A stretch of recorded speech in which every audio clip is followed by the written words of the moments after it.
All right, welcome everybody. This is Sean Reynolds here, joined by Ken Weeb, both of us from Sportsnet, for the second episode of Live with Kenny and Rennie, where we're trying to tackle local hockey issues here as related to the Winnipeg Jets, but doing so in a global manner. And we're going to be very excited today to be welcoming Jennifer Botterill and Chris Johnston, who are going to talk some issues with us here today. And right off the bat, Kenny, I think we got to get to the biggest news of the day, and that would be Walter Gretzky. Absolutely sad news. Walter Gretzky passing away at the age of 82. This guy has been a part of Canadian hockey lore for absolutely so long. I remember growing up as a kid. You felt like you knew the guy. He felt like he was your grandpa, or that he had some kind of association to your life. Just meant everything to hockey fans in Canada. Seemed to be, one of those as Canadian as you get kind of guys. And it seems like so many people have a story because he was so accessible. You being one of those people. Tell everyone about your Walter Gretzky story. Yeah, Sean, I was a university student back in 1998 at the University of Regina, and with someone who had some intentions of getting into the sports media industry, I wanted to get to a game at Maple Leaf Gardens before it closed, and that was the last year of the historic building. So, three other buddies from Altona took the plunge to Toronto for Wayne Gretzky's last game at Maple Leaf Gardens. As someone who grew up in Manitoba, obviously Wayne's connection with those ultimate Oiler teams was something that as a young teenage fan you watched all the time. So I thought, what better chance, and it just lined up with the schedule during the Christmas break. After exams, flew to Toronto. Prior to the game, one of my friends, Jody Hildebrand, is a huge Gretzky fan, a Gretzky collector of jerseys and things of that magnitude. We went to Gretzky's restaurant before the game for our pregame meal. And lo and behold, four kids from Altona walk into Gretzky's restaurant, and who do we see at a corner booth? None other than Phyllis and Walter Gretzky. At first, you have that little bit of hesitance to interrupt, but it seemed like a sign from above that you had to go over and say hello, because you knew the welcoming nature of Walter, who for years had been welcoming people into his own home. To show people where it all started for Wayne, and our experience and our interaction couldn't have been more pleasant. Walter was so incredibly kind and gracious. He posed for pictures with us, and lo and behold, he also gave us the advice on which tickets to use. My other friend Corey Friesen, he was the one who got the tickets, but he got two sets of tickets. We weren't sure which ones to use. So naturally, we had Walter there. So we asked Walter, blues or greens, and he said, "Well, when I used to take Wayne to games, we sat in these seats. So we used those seats that game." And Gretzky had 2 power play assists, but the moment was so much more than just the game itself. Here was a hockey icon now playing with the New York Rangers. And the building went absolutely bonkers when he got those 2 power play assists, and the farewell that they gave him on his way off the ice was incredible. But again, for us 4 kids from Altona, that initial interaction at Gretzky's restaurant with Walter was one none of us will ever forget. I know Walter had some health issues lately, but this is still incredibly sad news for not only the hockey community, but he was a Canadian icon. Yeah, my favorite part about that story, Kenny, is that you're not in the industry yet, right? Like we get access to, and it's something I'd like to talk with CJ later on in the story or later on in the show, but we get access to so many athletes and sometimes people who were your childhood heroes. But I love the fact that you're not Ken Weeb, the sports reporter. You're Ken Weeb, the want to be sports reporter, and that Walter Gretzky still has that time for you. For me, I just think, honestly, I think it's hard to, it's hard to overstate what he meant to hockey in Canada. I mean, are there backyard rinks in everyone's backyard, if not for Walter Gretzky? I think he revolutionized the position of hockey dad in this country. I mean, once, you saw those videos of Wayne Gretzky as a young kid skating around the ice, every hockey dad is trying to get their kid skating before they can walk, is the old saying, right? And I just think, how he handled that, and not only that, but the positive message that I think that he brought to that role as hockey dad. If you followed how Walter Gretzky handled Wayne Gretzky, you were a dad who treated your kid with respect. You were a dad that told your kid that, the sky was the limit, but you were a dad that didn't seem to put undue pressure or too much on your son. And I just think what a phenomenal example, and how lucky were we as Canadians to have had as much access as we did to Walter Gretzky in the time. Going to be immensely missed, and what a loss here in Canada. We should move on to the other story of the day, and that's in the North Division, the Calgary Flames firing Jeff Ward and bringing their old coach back in, Daryl Sutter. Your quick take on this, Kenny? Yeah, Sean, I mean, I was writing my column last night after the Jets game and tuned into the end of the Flames game, and all of a sudden on Twitter, things are happening, and you're like, whoa. It's just one of those things that just catch your attention right away. Ryan Leslie was on our inaugural program last week and said that if things didn't turn around quickly, Jeff Ward could be in trouble. And lo and behold, Brad Treliving makes the change even after a fairly dominant win against Ottawa. We know this had been in the works. We know there are quarantine issues to sort through. Obviously, Daryl Sutter is comes from an iconic hockey family. He was in Alberta, so I don't know exactly how the quarantine issues will work there, but it certainly won't be a 2-week quarantine for him. And wow, what a shock to the system. I mean, the Flames have been, the only thing consistent about the Flames has been that they've been inconsistent, if you will. So for a long time now, yeah. And our colleague Eric Francis tweeted last night that a Flames source told him that this group needs a shock to the system. And despite their beating the Jets in the bubble and being 11 seconds away from going up 3-1 in Dallas, there hasn't been sustained playoff success for this group.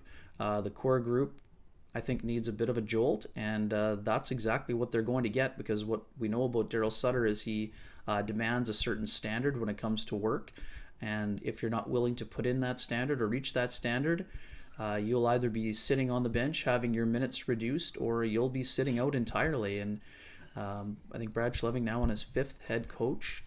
There's some pressure in Calgary. There were high expectations for that group going into the year, and we'll see how they respond. I mean, this is obviously big news, and a lot of players are going to be challenged, and let's see how they respond to those challenges.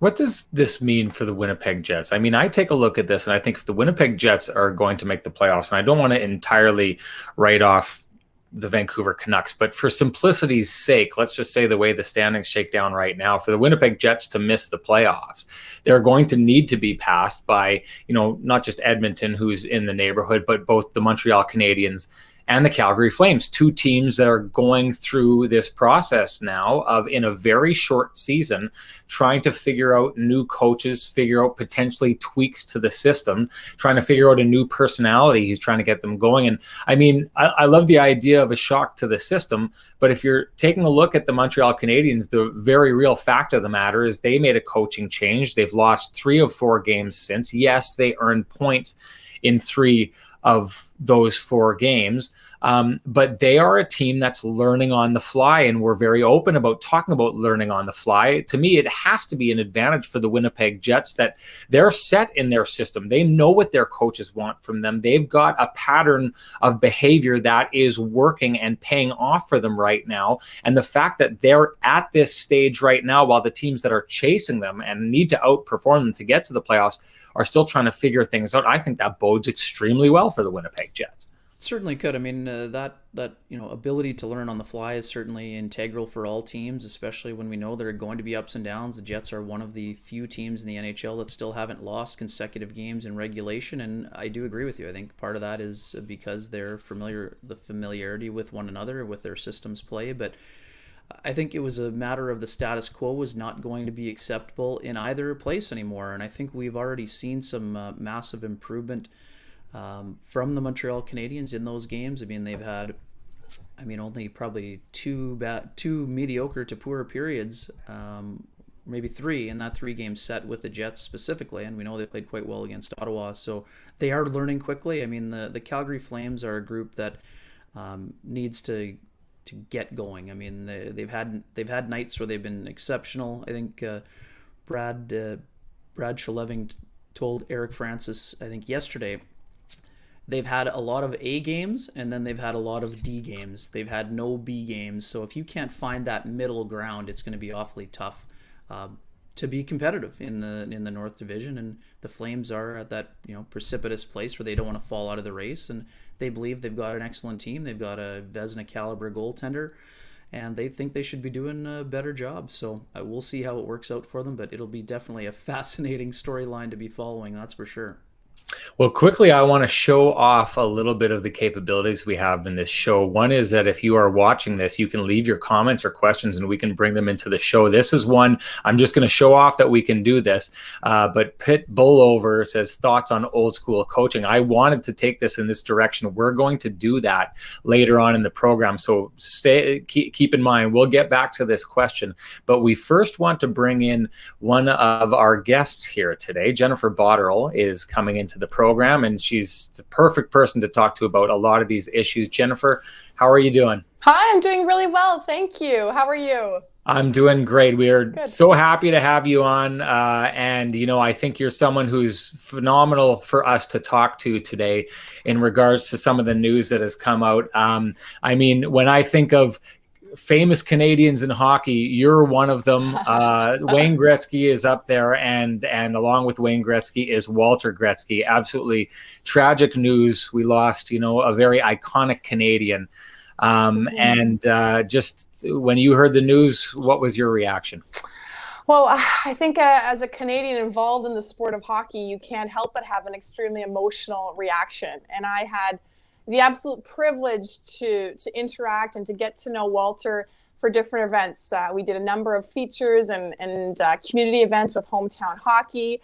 And many years ago, I worked on Gretzky.com. And so we did a lot of different projects where Walter was involved. And I mean, what an amazing human being. I mean, he raised the greatest hockey player, but it's his personality, right? He just brought so much joy and sincerity and enthusiasm, everywhere he went. And what else was fascinating about him is that he had time for everyone. People enjoyed his company, but wherever he was at any event, he was in high demand, but he would make time, to interact with everyone. So many fond memories for me, and just an amazing legend in terms of his personality and what he brought to the game as a human being. Well, Ken, that's the story Ken just told before you got on. Before he was Ken Wiebe, the sports reporter, he was Ken Wiebe, the hockey fan who saw him at Wayne Gretzky restaurants and went and yeah, very interesting. Your dad is another famous hockey dad, and a hockey dad who really kind of revolutionized the sport himself and in tackling things from the mind side of things. Because you know so much about that through your dad, what do you think it was, psychologically that made Walter Gretzky special?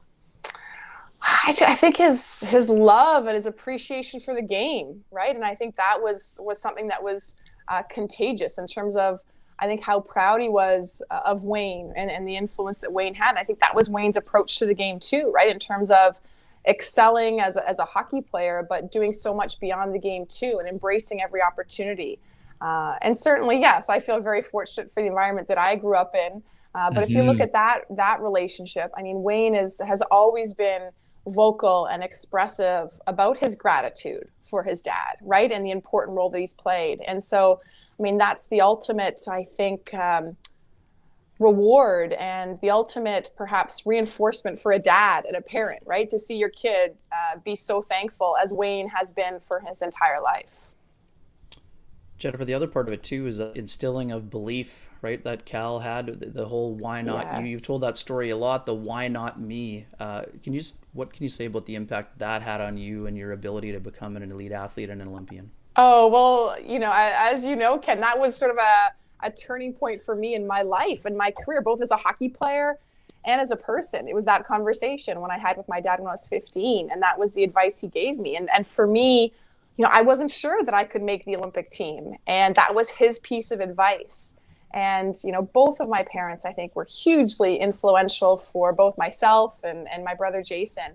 And they were just, I think, a frame of mind and a perspective that we learned from a really young age that influenced us both in terms of the paths that we wanted to take in our lives. And I think it's the same. I feel like you look at Walter and Wayne, right, in terms of the belief and the encouragement and providing your kid with every opportunity to be successful. And certainly I know both Jason and I feel very thankful for the influence that my dad and both my parents had on us when we were young growing up. What was it like around the supper table in your home? We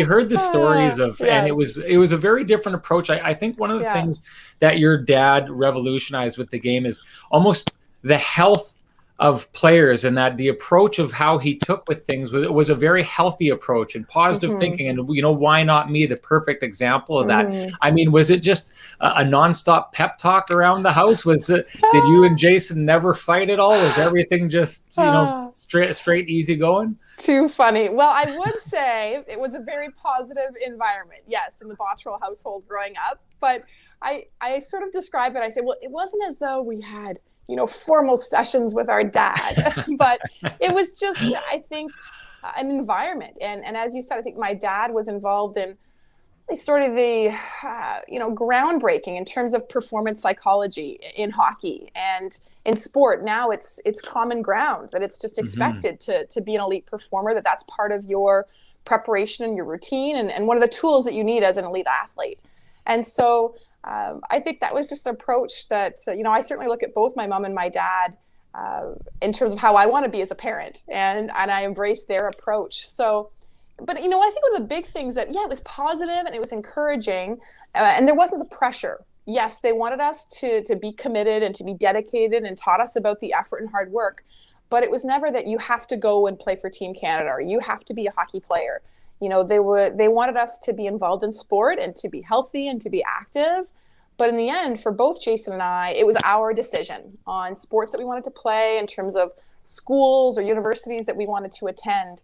We had great levels of communication, but I think there was always that unconditional support. So it was never a burden or a have to. It was this encouragement. And so, yes, a positive environment, but I always give them credit for not saying they ever applied a ton of pressure on us that we had to do anything or reach a high standard in sport. That was something, I think it was that internal motivation that they taught us about and encouraged us in many different ways.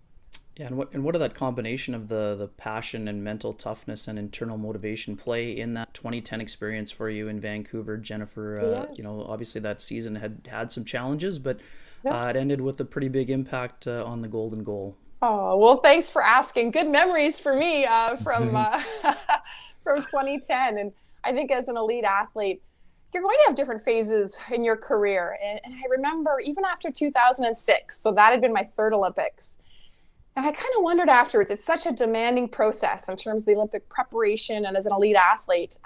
And so I wondered, do I still love the game? And after reflection, I said, absolutely. And I still believe that I'm getting better as an athlete and that I believe that I can help this team be successful at the Olympics in Canada. And so, same thing. It was not a perfect year by any means, both personally or as a team. But I think when you came down to it, to that big moment, which was, it was the ultimate moment, the biggest moment in our athletic careers, Olympic gold medal game in Canada. But I think that's what all of that preparation had led to in terms of how I wanted to feel as an elite athlete, in terms of embracing that moment. And there was actually a feature that was done on my dad and I leading up to the Olympics. And my dad was in Winnipeg. We were training in Calgary. And they said, well, what advice do you think your dad would give you, in that moment? And so I answered the question in Calgary. He answered it in Winnipeg. And we had the same answer. I said, I think he'd tell me to just enjoy the moment, is what I think he'd say. And so, you talk about as an athlete with an ideal performance state. And I always said I played with a free mind and an unburdened heart. And as intense or competitive as the moment may have been, it's also enjoying it. And I think that all came together both personally and as a team in 2010 in that gold medal game, that it was intense, but I felt great. We felt great as a team. And we loved that moment. And I think that's what helped us to perform so well on such a big stage. Jen, you keep talking about that moment. How often do you replay that moment in your mind? I mean, but when you're lying down, head hits the pillow, does that just replay every night before you go to bed? I don't know if it's every night, but it certainly fills my heart with lots of gratitude. And you know, it was so special because so many people shared in it, and that's what made it. The people that told us stories, and the mom from Winnipeg that went to the outdoor rink the day after, and her daughter who was 6 years old would just practice her celebration on the ice. It was those kind of moments that made it, I think, resonate and really hit home. And so, yes, I carry those very close to my heart. I don't know if it's a daily celebration, but it is, I think, a sincere or a continuous moment of appreciation for that opportunity. Yeah, and as someone who was in the building, the look on your face as you came together with Marie-Philippe Poulin after scoring that goal, I think that pretty much told the story of the entire experience for you. We could talk about this all day. We only have a few more minutes with you, Jen. Let's transition to your new role, which you're excelling at. You've had an opportunity to watch the Winnipeg Jets the last couple of weeks here. What are your thoughts on your hometown team and what direction they're taking on this season? Yes, well, I always follow the Jets, right? From growing up in Winnipeg. They're impressive. I mean, you look at the Jets and their top six. I mean, it's fun to watch them play. And, even last night I was doing a show and just the pregame we were watching, and it was a Connor role. I sort of just sat, I just said the show, I said, I just like watching him play in terms of what they bring. And you look at the chemistry and I think the depth of talent on the Jets team, it's great to see. I think people are evolving. There's been, a couple of recent lineup changes. Pionk's really stepped up tremendously this season in terms of the way that he's playing the game. And so you look and you've got outstanding goaltending. So you think about pieces that you need to be competitive, not only in the regular season, but to potentially make a really solid run in the playoffs. And the Jets have all those pieces. And it seems as though right now they're just kind of finding their stride in terms of putting all those pieces together and in terms of being committed, right, for an entire game. And so, yeah, they're on a great stretch right now. And I mean, personally, being a forward, like I said, I like to see all that fun chemistry. There's been some beautiful goals. So I think there's a lot to be excited about in Winnipeg. Yeah, and one of those forwards, sorry, Sean, Paul Stastny, I mentioned this by text yesterday. I think yes. You being a cerebral player and a person who's always versatile, what do you appreciate most in watching his game, both on the ice and having that ability to be a connector, and what that means to a team? Oh, I mean, I think that's something that I was always focused on, right? If I could be on the ice or on the bench and making my teammates better. And I feel like with Stastny, that's what you see. He's so engaged on every play. And whether it's being committed to his player off the face-off, or the finish offensively, or making a beautiful pass, when you watch him play, it's just that constant engagement of, working hard when he has the puck for some beautiful plays, but it's also his effort away from the puck and what's he doing to make the other players on the ice better. And so, yeah, he's amazing to watch, I think, because of the number of I think, levels, right, and different elements that he brings to his game that, of course, it would be nice and fun and enjoyable for other players to get the chance to play with him, because he's focused on bringing that engagement, and naturally that's going to create opportunities and space and good chances for those that are on the ice with him. Jennifer, I want to kind of explore the idea of the mental toughness of this team. I think you're a great person to do it with. Just the fact that this team really doesn't lose back-to-back games, and they come with that mindset where they say they try to get a chip on their shoulder every time they lose. I mean, that's not easy to do. If it was as easy to do as they as just saying it, other teams would do it. They're extremely good at what goes into being that team that can be that mentally tough for that duration throughout a regular season, to be a team that really has yet to slump so far this season. And that's a credit to a number of people, right? In terms of your coach and Maurice, he's always very insightful, and I think that's contagious to your team, but also the chemistry and that you have and the dynamic on a group to be invested in that, and to not panic, but to respond, right? If you lose a game, it's not getting disappointed, saying, well, what can we learn from this and be better for the next game? And you've seen that with the Jets consistently throughout the year, to say, well, what can we learn from that? And let's be motivated to be better next time when we hit the ice. And like I said, I think players and coaching staff deserve credit for that.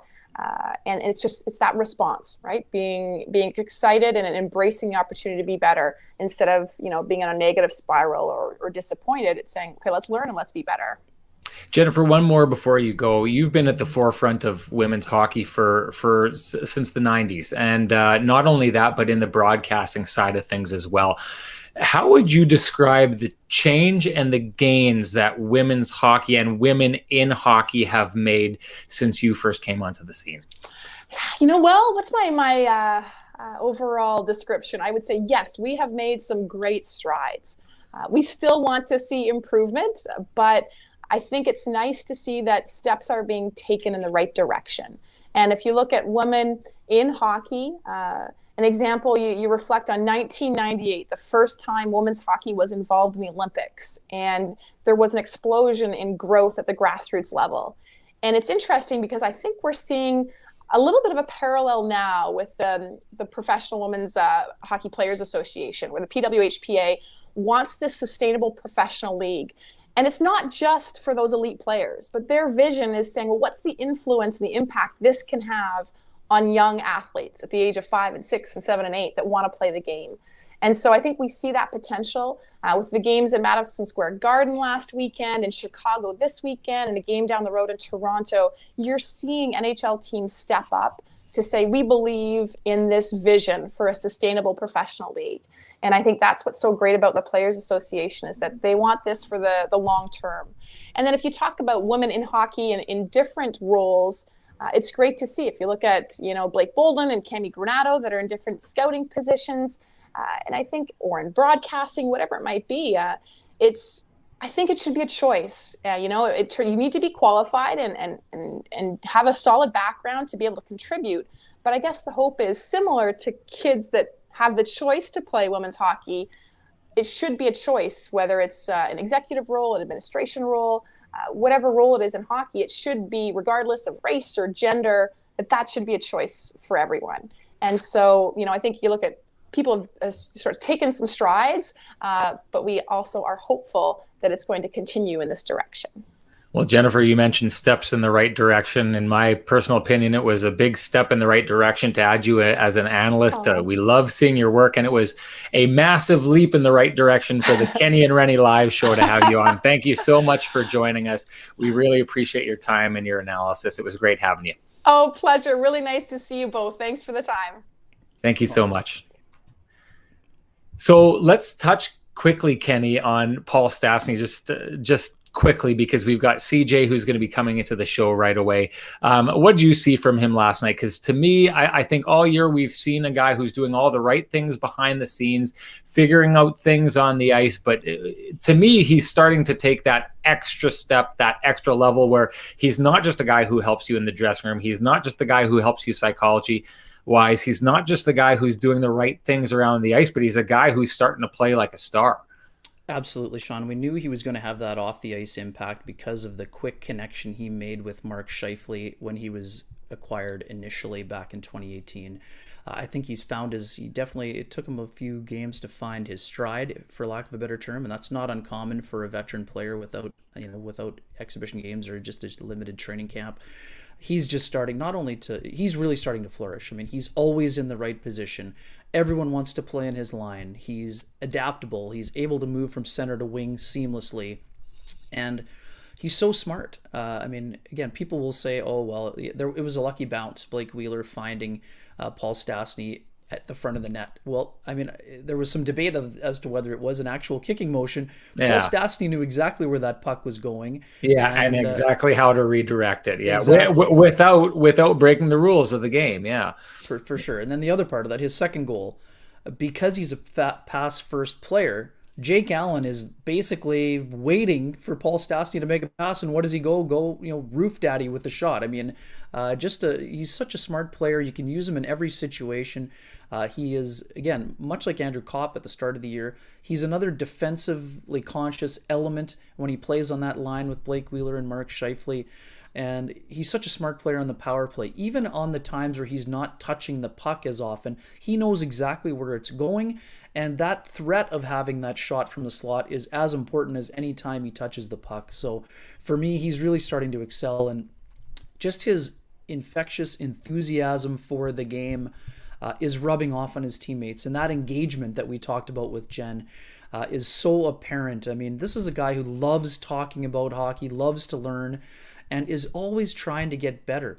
To do that at his experience level, and his reflective nature is also so important. You hear it in how he spoke about what it means for him. He knows he doesn't know how many times will I have an opportunity to go back to the Bell Center as a guy who was born in Quebec, who knows the history of the game, who appreciates and respects the history of the game, and the fact that he's able to elevate his game going into that building at an important moment for the Winnipeg Jets. Just tells you all you need to know about Paul Stastny. And I know he's on an expiring contract, but I wouldn't be surprised at all. Sean and I, you and I have talked about this.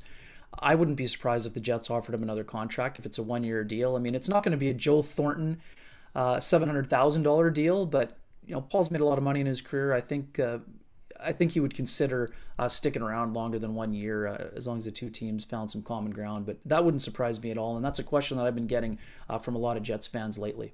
You know what tells me all I need to know about Stastny is the look on his face after he scored these goals the last couple of games.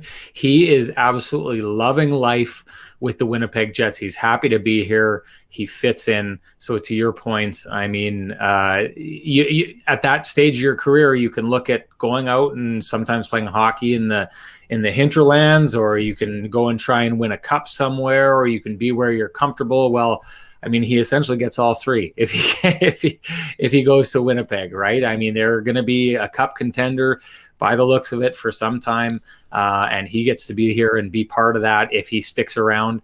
Like you said, he's made his money, so he's definitely a guy who realizes where he's at in his career, and probably has a very good idea of where he wants to be. Yeah, and the other thing, I understand people were skeptical, when the Jets lost out on the bidding for Paul Stastny's services when he signed with the Vegas Golden Knights. It's always one of those things where, sure, he enjoyed his time here. You know what I mean? But this is a guy who legitimately did enjoy his time here. And when I spoke to him for my extensive feature for Sportsnet.ca in the off season, he reiterated that. His wife told him, I always had a feeling we'd go back to Winnipeg. There was this, theory of unfinished business there after that great run in 2018. So he's embraced that. This is a guy who is so determined. He wants his name on that Stanley Cup. He wants his name engraved on the cup, and he believes that he can do that here in Winnipeg eventually. All right, let's bring in our next guest. Chris Johnston is joining us, and so happy to have him on, a guy that we just love. Every moment we get to spend with him, usually it's a playoff run, or I think I spent some time with him in the bubble last. I guess you didn't get to, Kenny. You were on the opposite sides of the country when that happened. But CJ, welcome to the program. So happy that you did this with us. Yeah, good to be here. Welcome to my kitchen. Excellent. Friday morning coffee. That's the new sports journalism is we get a very intimate look at everybody's house, and you just have to position that camera properly so no one sees all the mess that's gathering around your feet. That's a worry. I also live in a condo with all windows, so I'm always backlit. I mean, this is a problem I never thought I'd have, but 2020, 21, here we are.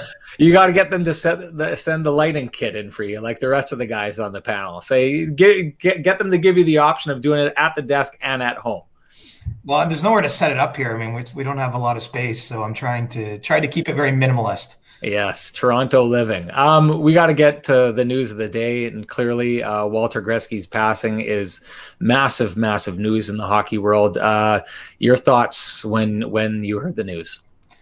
Well, just, profound sadness, but also, a lot of respect for, a great life lived. Walter was touched a lot of people. I think that when you get sort of, once you process a death, of course, and I didn't really know Walter personally, so it didn't hit me in that way. You just think man, how many people across the country have a picture or a story, have shared a handshake with him, have his autograph, whatever it may be. I just think that, I remember even when I was a kid watching hockey, it was always kind of prevalent in Wayne's career in terms of they'd show him during the games and was there for his big moments. And I just think of him being a gentleman. There's a lot of stories about people just driving up to the family home in Brantford where, he lived right up until the time of his death in the same house where Wayne and his siblings were raised, and he would, invite you in and show you, memorabilia he had in the basement. I mean, just a true sort of simple guy, and I don't mean that in any way an insulting way, but just never got a big head about the accomplishments of his son that he raised, and sort of became Canada's son, I think, for a time, and that's why he's being remembered as Canada's hockey dad today. What do you think are his contributions to the culture of the game? Well, I think the certain graciousness or humbleness is something a lot of Canadians can connect with. That he just remained real. Let's face it, there's sort of a cult of celebrity a little bit around people that gain a lot of notoriety in the public eye. Not just athletes, it's entertainers. It can even be people in media. And the fact that Walter kind of remained the dad who lived down the street from you, that would be looking out for your kids, that would be, helping you in any way he could. I think that there's something really powerful in that. It's as I say, it's sort of a simple thing, because it's not as though was ever trying to draw any attention to himself, but you felt like you knew Walter even if you didn't. And I think that's a real compliment. That's, as I say, a real mark of a great life lived. Sort of had a joyous spirit about him. Always looked to be having fun. Can't remember who it was. It would have been James Duthie on the TSN panel last night, but someone was saying they saw him at the Turn Olympics and he was always dancing. I mean, that there's just a spirit there. And so, it's hard for me to assess, really what the impact is on. I think he just showed you how to live by the way he lived. And, that's a really nice thing when you think about it. And, I'm sorry that he's gone already, and I'm sure difficult for their family, but 82 years is a great life lived, and he touched so many people.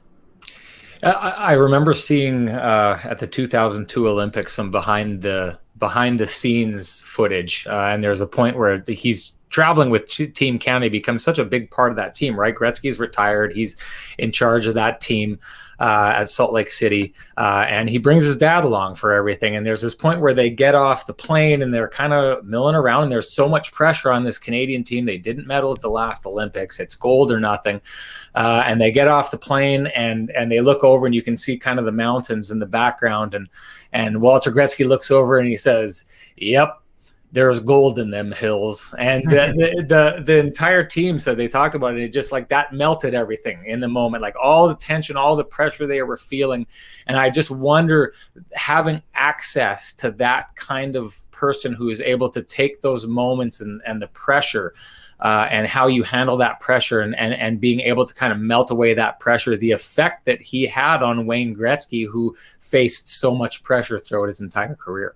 Right, and I think when we're even assessing sort of his impact more broadly, that perfectly encapsulates it. Maybe he didn't take things too seriously. The hockey parents in general, I think, have a rap, a little bit being too involved in their kids' lives, too crazy. The dad pounding on the glass, sort of these images that we've all seen, covered in media and what have you. And he always seemed, I think, a little bit more to be just a gentle guiding hand, not as forceful, not putting extra pressure on his kids. And I think in that moment you're describing, that's sort of what he's doing there for Team Canada. I think that maybe a little bit less of the domineering force in his kids' lives, and just sort of steered them more quietly in the right direction, let them pursue their passions. And obviously Wayne's passion took him right to the pinnacle of our sport.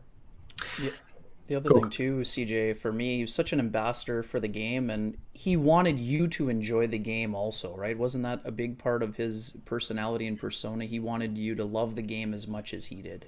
Right, and anyone who would show up at his house and you take him into your basement, I mean, just think about that. He's like, obviously that's a pride in his son. He's sharing the accomplishments of their family, but it's lighting that spark about the game too. It's there's a magic to hockey. That's why I'm working in the industry. I'm sure you guys have similar feelings. Long before I was ever getting paid to do this, I just love the sport to a degree that has propelled me to where I sit here talking to you today about it. And so I think that he recognized that spark in people and wanted to foster it. And I'm not sure. I'd be uncomfortable bringing a stranger into my house right now. I don't have a whole lot of hockey memorabilia in here, but I'm just saying, like that's a real gift to be open like that and to want to share that with people. And again, I think that's why a lot of people that didn't even really know him in a personal way or kind of feel the loss, when they learned that he died.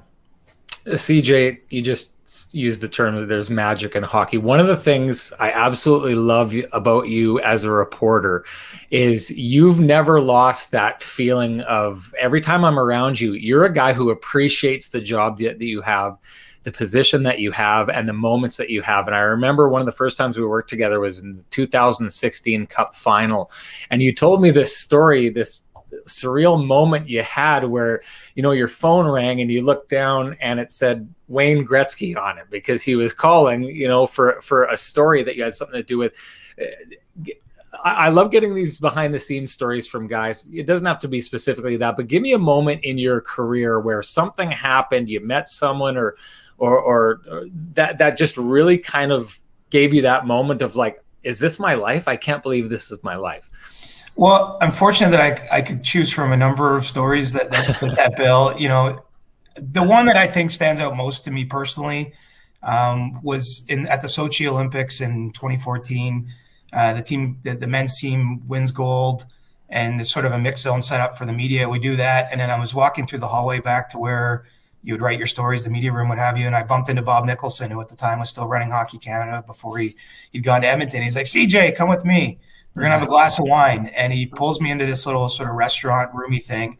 And it's literally all of Team Canada within an hour of them winning the gold medal, where they're celebrating kind of their win. It wasn't like a party where people are spraying champagne around the room, but, it was any of their friends and family that were there, obviously the coaching staff, management staff, Hockey Canada staff, and me. And I got to have a beer with them essentially and mill about with some of the guys I knew. I didn't make any I didn't act like a reporter in that moment. I really just acted like a proud Canadian who, got to drop into a party that he really had no business being at. I mean, that's truly the case in this specific story. But, for me, the Olympics, like if you were there selling popcorn, you would have no choice but to reflect on your life and you'd feel a certain pride about it.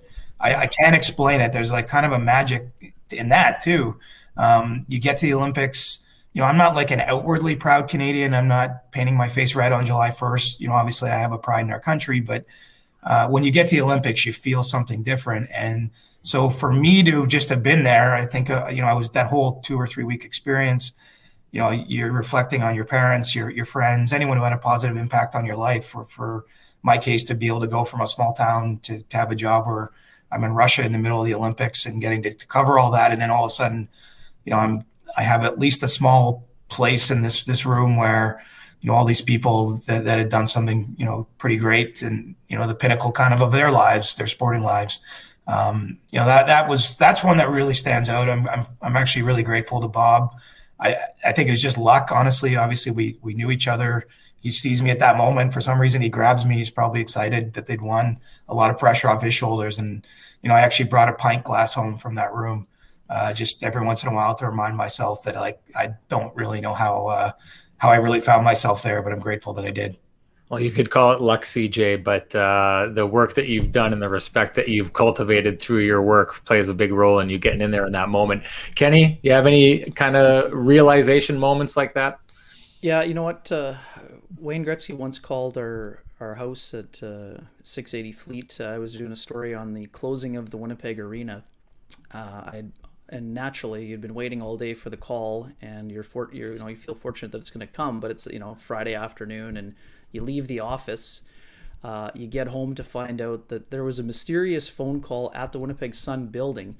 Wayne didn't leave a message because he was scared that someone else would just start talking to him and steal the story. So again, classic Gretzky move. He knows his importance, and he also knows what the importance is to you. So naturally he did, he called my home number as well. I walked into the door and my 2 roommates are absolutely beside themselves. Like they answer, they're like, yeah, it's Wayne Gretzky. Is Ken home? And they're like, holy smokes, it's Wayne Gretzky. So they hand me the phone, and naturally they're, Travis Wall is, fist pumping and like texting his friends. I just talked to Wayne Gretzky, and he couldn't have been more kind. And my other Gretzky moment was another classic.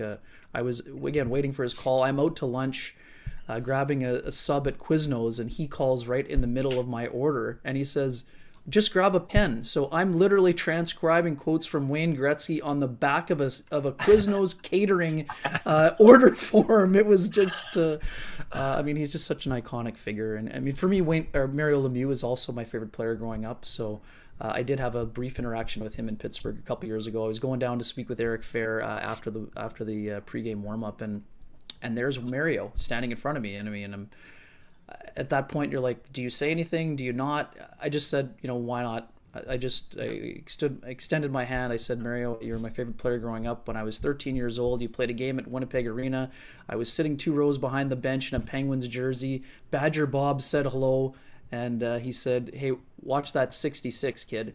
And he chuckled, and he went on to the elevator. And I mean, it's just one of those things where we're around great people and athletes all the time, and that's part of the business, and it's normal. But that was one of those moments that kind of almost stops you in your tracks. And yeah, he couldn't have been more kind. And I said, I mean, it was one of those times where I wish I had asked the security guard to take a picture. But I think, as people always say, it's that mental picture that you'll always have with you, and that the interaction was so kind. I mean, you always hear the phrase, never meet your heroes because they never live up to the standard. That couldn't have been more false when it came to Mario Lemieux. He could not have been more kind. CJ, you're a Cowboys fan, right? I am, yes. Yeah. So I grew up an a affliction. Cowboys. Yeah, these days. Yeah, I mean, I went to high school in the 90s, so I was right in the heart of the best time ever to be a Cowboys fan. And a couple of years back, I covered the Super Bowl in Houston, where Tom Brady has the miracle comeback against Atlanta. And so we have to set up a Tim and Sid hit with Michael Irvin. And so we go to his hotel and set up in the business center, and Michael Irvin's doing the first hour of Tim and Sid, and I'm going to go on the next hour. And when he's done, like, I'm this diehard Cowboys fan, and it always kills me that in the 95 NFC divisional championship, Deion Sanders just absolutely gets away with murder on Michael Irvin, just like penalty after penalty, and it's not getting called, and it always drove me nuts. And so when he finished his thing, I just couldn't help myself. And I was like, doesn't it drive you nuts what Deion Sanders got away with in that 95 championship? And he turned and he thought I was like jawing him. And he's like, oh, man, you cut me deep here, right? And Ryan Moynes is with us. And Moynes is like, no, you don't get it. This guy's a diehard Cowboys fan. He won't shut up about this game back in 95.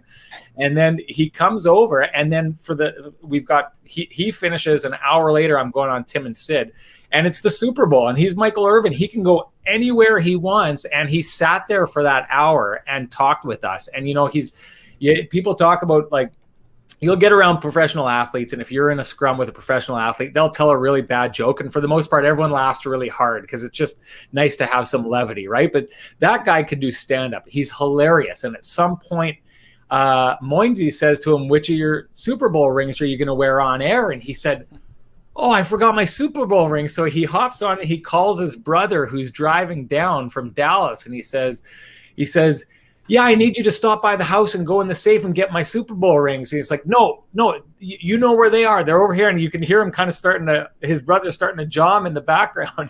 And the line, it was hilarious because he says to him, hey, you bring those rings or I'll put my hands on you. I'm kidding, but I ain't lying. And we just cracked up laughing because he was a hilarious guy, so generous with his time. And those are just the best moments for us when we get into this kind of stuff as we get paid to talk sports. And speaking of getting paid to talk sports, we should get back at it. Calgary Flames firing Jeff Ward and bringing in Daryl Sutter, the second casualty so far in the North Division. Were you surprised?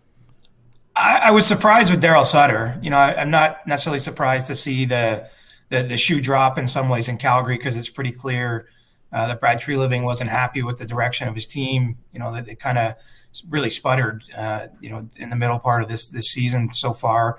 But I didn't see Daryl Sutter coming. I didn't hear any rumors about that. Didn't see any out there. And then, that news landed pretty late last night. I can understand it on one sense. We've seen lots of teams and lots of sports.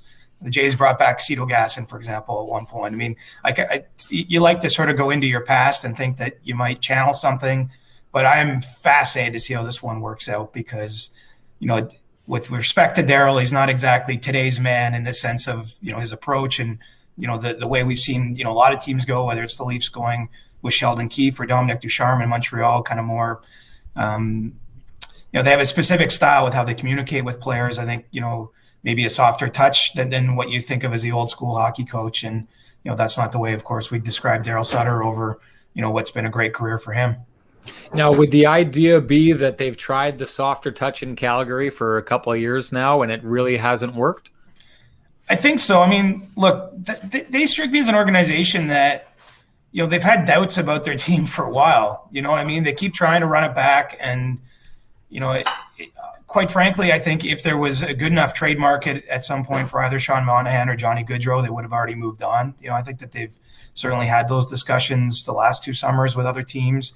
But, when it came down to the sort of cost-benefit analysis, trading them for not equal value didn't make sense. They didn't have to go to for going's sake, but they couldn't get back something that made enough sense for them. So, I see this as a little bit of a Hail Mary in the late stages because, I think they're going to encounter potentially those questions again, unless maybe they turn the season around. It's not impossible. You're dealing with a short season here. I don't think the Flames, I think they have underperformed, compared to their talent level. I had them as being a team I thought could actually challenge for the division lead entering the season, and they're not in that position now. They're scraping, fighting for a playoff spot. But, there is a scenario where this plays out, where this turns their season, everyone gets on board, they have a playoff run. I don't think that's impossible, and that changes certainly how this offseason looks that's coming. But this is sort of a Hail Mary kind of scenario, in my opinion, to try to get what they can out of that team in this short season. And, jobs are on the line, that in a few cities, but in Calgary especially. Ken, I know you want to get in on this. I want to bring in this viewer comment here quickly because I find it fascinating. Is it fair to call Sutter old school because his Kings teams were possession juggernauts? The interesting idea of him being ahead of the curve analytically, if not maybe ahead of the curve in how he treats his teams. Yeah, I meant old school specific to how he talks to the players. I mean, when he was Kings coach, at one point they barricaded him out of the dressing room in Tampa. Like the players didn't want to hear from him anymore. I mean, that is the opposite of the John Cooper style, or even Sheldon Keefe, for example, in Toronto, I've gotten to know fairly well. Like he's not as outwardly effervescent as someone like Cooper, but I know that there's a lot of give and take with the players. It's a little bit less. It's not John Tortorella, hard ass. Which is where Daryl Sutter is. Look, it's worked. I'm not suggesting at all that it can't work. It's just not the trend line we've seen, I would say, across the industry. And so, look, I get what they're thinking, and I'm not going to take a run at what Daryl Sutter's ever accomplished or anything like that. I just don't know if it will work right now.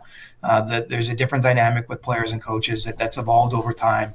But certainly from a hockey standpoint, look, he was hard in the middle of that season, I think, when they won the 2012 Cup, right? So he's also been proven to get a pretty good shockwave out of a team. And then 2013, if I recall, they went to the Western Conference Final. 2014, they won a Stanley Cup. I mean, it got the Kings over the top at that point in time. I just don't know if Calgary has all the pieces they need to have that kind of run under him. Speaking of coaching changes, CJ, what are your early impressions of the Dom Ducharme era with the Montreal Canadiens? This is an interesting one because I think that this is someone, if given a long enough period of time, it's going to work in Montreal, but I don't know if he's going to get extended that. And so obviously, a little bit slow out of the gate in terms of results, but, I've seen and heard from people that watch the Canadiens closer than I do that you've seen already a lot of stylistic change to how they play. I do think he's a good coach, but, we all know he's got the interim label. Basically everyone in their front office and coaching staff is either on an expiring contract or one that expires after next season. But, they're literally an organization that if this doesn't go well, if they aren't able to turn around, if they miss the playoffs, I think that you could see pretty widespread change there, which may include, Dominic Ducharme not being brought back. And so, that is the question to me. Does he get a long enough timeline to do everything he wants to do? It's hard to take over any team midseason, I think, in terms of really affecting the change in vision you want. It's especially hard in this schedule. This is a demanding schedule for every team in the league. Basically play every other day or even more than that on average, between now and the end of the regular season. They've not really got the goaltending they'd hope to get, and that affects what you're doing. I think of that game in Winnipeg where they had the puck the whole night and still lose in overtime. And so they only get 1 point. So, I like the change. I like what he brings, but I just wonder if he'll get the leash he needs to really show his best. All right, CJ, ring the bell. Ding, ding. It's time for the big showdown. The Jets, I don't want to put them too far down the road because they have to play the Canadiens yet, but they've put themselves in a position where regardless what happens when they go into Toronto next week, it's going to be number 1 versus number 2. I had an argument with Borno from Sportsnet a couple of weeks back online about which of these two teams is the deepest in Canada. Your thoughts of the showdown between two teams that are increasingly setting themselves apart from the rest of the group?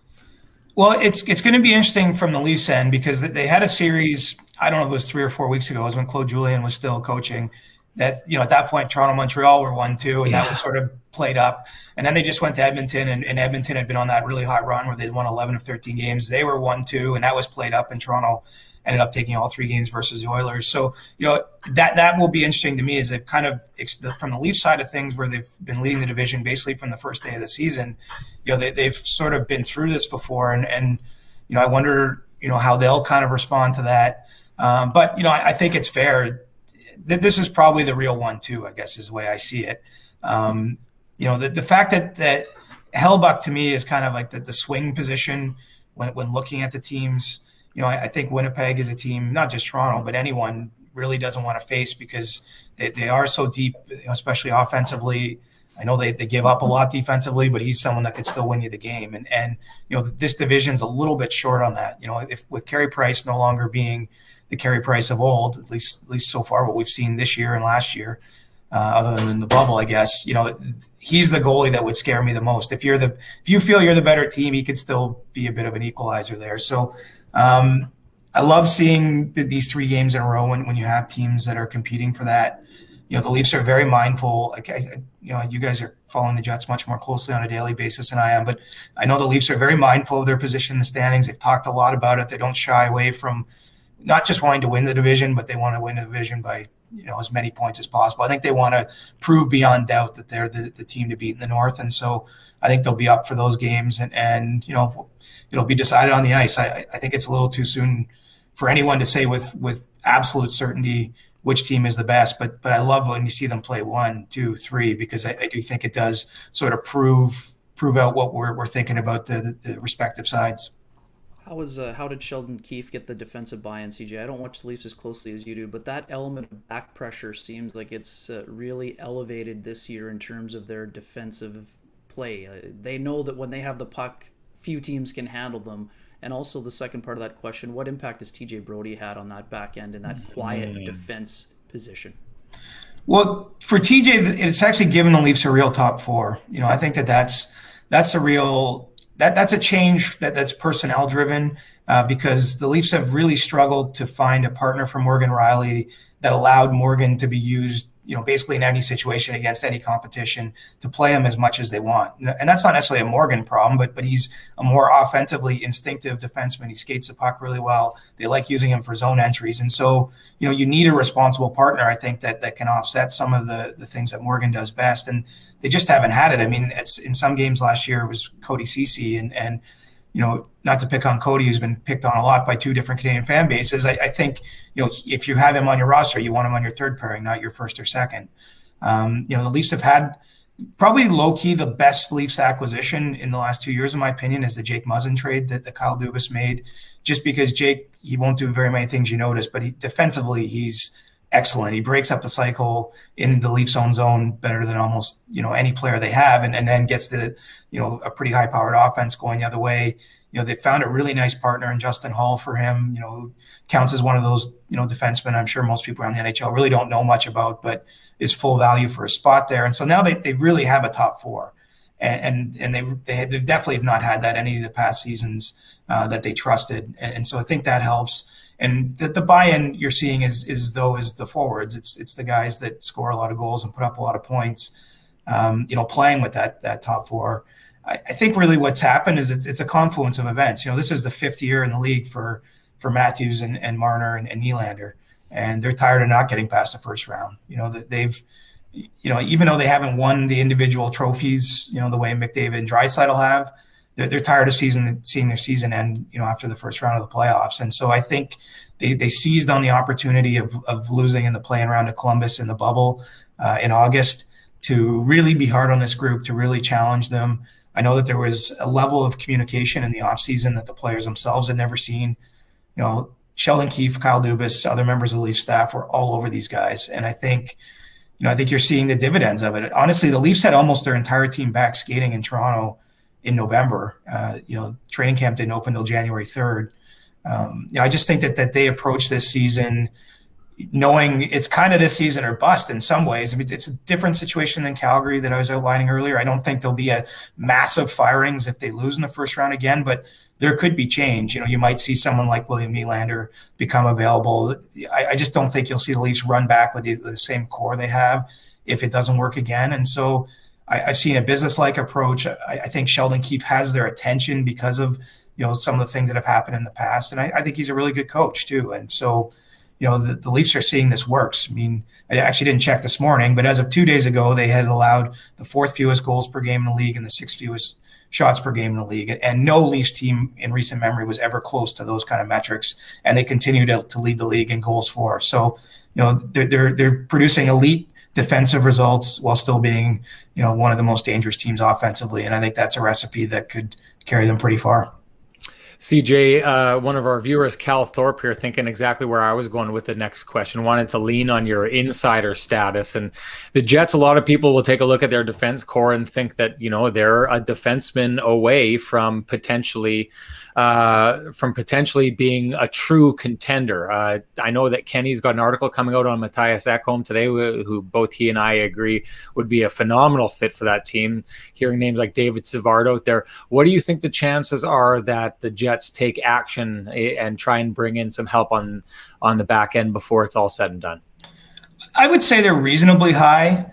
We all know that trades are really difficult to execute under these conditions, and that's something shared by all organizations. But I think when you're in the position the Jets are, where they've been knocking at the door. Obviously, they had that run of the Western Conference Final a few years ago, but big shakeup with the Line A trade. But you've kind of brought back the same core again and again. You believe in these guys. You've paid them. You've locked them in. I think you have to give them the best chance to win. And I do believe that the Jets internally see some of the same shortcomings, or it's probably not the right way to put it, but they see that where that kind of addition could be something that sparks what they're doing. I think what's great about Ekholm is that he actually fits the same mold when the Leafs made the Muzzin trade. You got this year, the rest of this year, and next year. Yeah. So it's not just a pure rental. If you're able to make that trade now, yes, there's complications. It's COVID. He's got to sit 14 days in a house or whatever situation they set him up in. It's not perfect, as we've seen with Dubois. It's taken him some time to get up and running. But, you also get him next season, and perhaps he comes to like the place and you like him, and there's a fit to extend him beyond that, which is, what happened with Muzzin and the Leafs too. So, I think it's worth exploring, and, I believe they will. Yes, there's challenges in terms of making trades, but I do think you have to, when you have a team that has a chance to win. And, I think Winnipeg should look at this the same way Toronto does. I mean, you only have to be better than 8 teams this year to win the Stanley Cup. You don't actually have to be the best team in the league. And this is the same of any year, right? Some teams get a fortunate bounce, maybe an upset makes it an easier path. But, if you're the Jets, all you're looking at is this North Division. Can we beat any of these teams in a best of 7? Obviously, you have to beat 2 of them when you get to the playoffs. And then you're in the third round. You're down to the Final Four. And so, that's pretty appealing, I think, for both Toronto and Winnipeg. And I think it's why those are the 2 teams most likely to make an addition before the trade deadline. And I think there's some pressure to make it soon rather than later, just with the quarantine situation and everything tied to it. CJ, before we let you go, want to touch on one thing that you've done some work on, your Team Canada roster. And I don't know if you ruffled feathers in these parts, or I don't know if people are happy. You have Mark Scheifele on your team, but you have him as the 13th forward. How did he land in that spot in your mind? Well, it's really because I went through my lines and I knew I couldn't not have Mark Scheifele there, and not because of ruffling feathers, just because I think he's at that spot where he deserves that role. But it's really easy to say, okay, yeah, you're going to have any player that's sort of not a consensus pick. But then when you do the exercise, like you're not having Sidney Crosby play center for you. You're not having one of Nathan McKinnon or Connor McDavid as a center probably on the same line.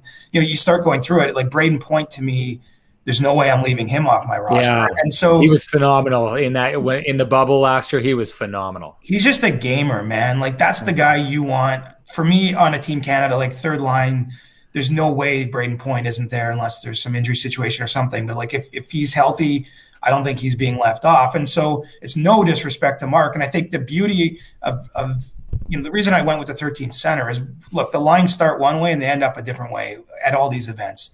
It's hard to find chemistry even with elite players in such a short tournament. And I think he's perfect because you could play him on the wing, in my opinion, in that kind of tournament. But you could also move him up if there's an injury. You'd feel very comfortable having him on one of your best lines with your best players. And so, if people don't like where I placed him, I think really they should focus on the fact that I have him as one of the 13 because, first of all, we're a year out and things could change. But secondly, I just don't see him at this point when you're doing this as a sort of what do I call it? An exercise, like a mental exercise. You're not putting him above Crosby, above McDavid, above McKinnon, even for me above Point in the lineup. And so he ends up on the fourth line or as an extra. But I do think what I love about him is I would play him on any of the lines, if they needed to, if it wasn't working or if there's an injury, what have you. CJ, I like your explanation, and I believe that if you have ruffled some feathers, you just successfully smooth them. We really appreciate you stopping in, and we'd love to have you join us in the future if you're able to. Yeah, anytime. And honestly, you ruffle feathers no matter what. I mean, I can't – I actually don't have my list in front of me, and I did it a couple of weeks ago. I don't remember who I left off that would be on the bubble, but, I know I didn't have Taylor Hall there. Like, you could take issue with anyone. I actually think Canada, the one thing that we get a little too wrapped up in is we could almost choose any collection of the top. Like if we took a pool of the top 25 forwards and we took any 13 of them, I think they can win. So, while we sort of get too fine a point on this, you almost can't make a bad decision. It's such a fun argument, though. I mean, people have it every time around. It's a fun argument to have. And what's wrong with ruffling a little feathers here and there? And I like the new blood. That's why I really hope this happens, because I want to see guys like Mark Scheifele, Mitch Marner, even McKinnon, McDavid. They haven't had a chance to do best on best in a Team Canada sweater. And like, it's time. We all love these players in the markets. That's what I love about the North Division. We see them playing so much because so many of them play in Canada. But I want to see those guys go against Matthews and Goodrow and all the Americans, Patrick Kane still. Like, that would be epic. And so get this done, NHL. Yeah, long overdue. Siege, excellent stuff. Appreciate having you. Hope to see you in the future on this, right back here on this program. Right on, boys. Be well. All right, Kenny, we got to get back to a little bit more Jets talk here. And I think we should go in the direction. We've wanted to talk about the 3-on-3 with this team for some time. You really are the one who kind of elicited this and get the feeling that the Jets are breaking ground on this. It's been interesting. I mean, I'm not going to say it's a full-on revolution, but other teams have tried it minimally, I think, to varying degrees of success, but you just haven't seen it consistently. And the Thursday night game is a great example. Paul Maurice kind of hinted that he wanted to roll with more than one three-forward combination, and he backed up his words in the game itself. I mean, you went through two combinations. You started off with the Scheifele combination, then they went to Dubois, then they went to a 2-forward and 1D, and then I think they went to 2 more 3-forward groups. I mean, the aggressiveness was excellent, and their ability to defend is ultimately going to define if this is going to be a long-term play. The results speak for themselves. Obviously, small sample size, but 3-0 in that scenario so far, and it's not like they're giving up breakaways when they're in that situation. I mean, I love the aggressive nature. Paul Maurice was very direct in saying that most of the overtime goals are scored by forwards, so why wouldn't you put 3 forwards out there on a consistent basis? I like the aggressive nature. We know the NHL is a copycat league, and I think that people around the league, coaches around the league are taking notice, and so are players. We heard it from Mark Scheifele the first time the Jets tried it. I don't know why more coaches don't do this. Yeah. And I think we're going to see more coaches doing it as long as those players have an element of defense to them. If you're aggressive, man, you can make life awfully tough on a forward if you're going up against one. So I'm interested to see how it goes over the course of time here, but I think it's a good strategy, and I do think it's it's the start of something big around the NHL, not just with the Winnipeg Jets. Well, you talked about Paul Maurice's thoughts on it. Let's hear it directly from the horse's mouth here. So now you've got one in the bank. We're trying to score a goal. I'm not saying we're casual about playing defense. Winning that face-off is a critical piece to the whole thing. But we're looking to score goals. So it seems to me, as this thing has evolved, why wouldn't you put the players that are most capable of scoring goals? So the argument against that, why wouldn't you put the players who are most capable of scoring goals out there, is that a lot of times those players will be the ones that are more likely to be scored on.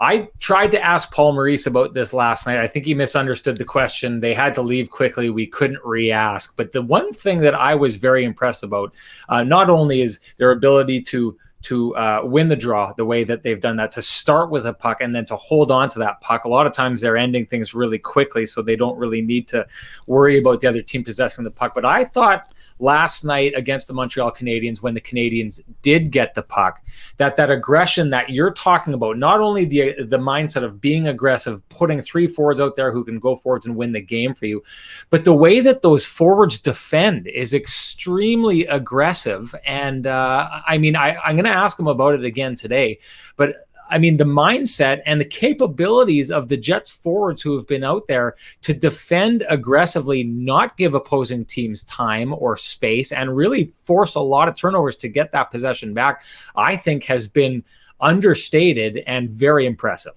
Yeah, it's that combination platter too, right? You're also seeing the examples of patience in the offensive zone, where if you don't have a clear path, you see a Nikolai Ehlers kind of reset and go back into the neutral zone and try to get an area where you're picking up speed and making life difficult for your opponent. So I agree with you. I think that the Jets were excellent in terms of their defending also. I mean, there are usually going to be prime scoring chances in a 3-on-3 just because of how much ice is available and how much skill is on the ice from both teams. But I agree with you totally. And I mean, the fact that Andrew Kopp, again, conscientious defensive player, it gets a chance in overtime. And there, we've talked a lot about Matthew Perreault this week.